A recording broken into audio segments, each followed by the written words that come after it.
Ay, huwag ka.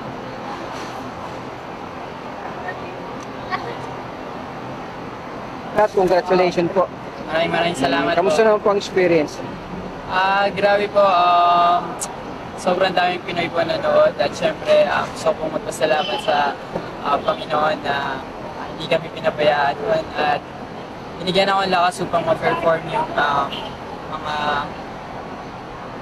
ginusto ko na lumabas sa competition ko. At syempre maraming salamat po kay Ma'am Cynthia Carrion, sa president ko ng Gymnastics Association. Maraming salamat po sa pagsuporta sa amin. At syempre sa team ko po, maraming salamat po. Any preparation po, ano? Yes po, may competition po ako next week. Bale, 3 weeks po ako may training dito. Then, Asian Championships po. Sige, congrats. Maraming salamat po.